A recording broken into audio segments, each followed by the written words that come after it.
Powered by Nature Care फर्टिलायझर्सचे green harvest special नैसर्गिक पेंडीयुक्त सेंद्रिय खत. जळगावच्या शिवतीर्थ मैदानावर खानदेश कृषी संस्कृती आणि पशु प्रदर्शन भरवण्यात आलं. जळगावचे पालकमंत्री गुलाबराव पाटलांच्या हस्ते उद्घाटन झालं. मंत्री गुलाबराव पाटील आणि आमदार सुरेश भोळेंनी प्रत्येक स्टॉलला भेट दिली.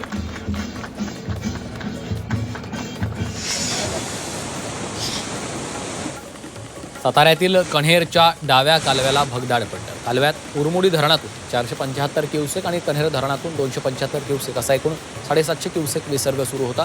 कालवा फुटल्यानं शेतीचं मोठं नुकसान झालंय.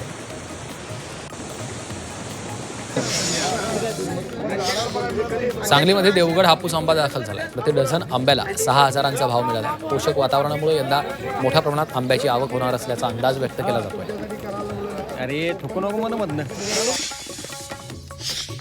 वाशिम जिल्ह्यात रब्बी हंगामातील पिकांवर बदलत्या हवामानाचा परिणाम होतोय. सध्या ढगाळ वातावरणामुळे पिकांवर अळी आणि इतर किडींचा प्रादुर्भाव वाढलाय. त्यामुळे शेतकऱ्यांमध्ये चिंतेचं वातावरण आहे.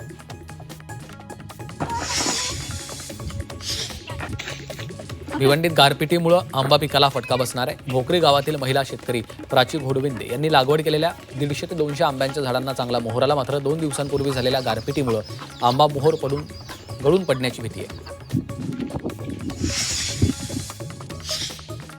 वाशिम जिल्ह्यातील बाजार समित्यांमध्ये नव्या तुरीची आवक वाढली. हंगामाच्या सुरुवातीलाच तुरीला समाधानकारक दर मिळतोय. बाजारात तुरीचे दर प्रति क्विंटल 8,600 ते 8,900 रुपयांपर्यंत गेले. त्या दरामुळे शेतकऱ्यांमध्ये समाधानाचं वातावरण आहे.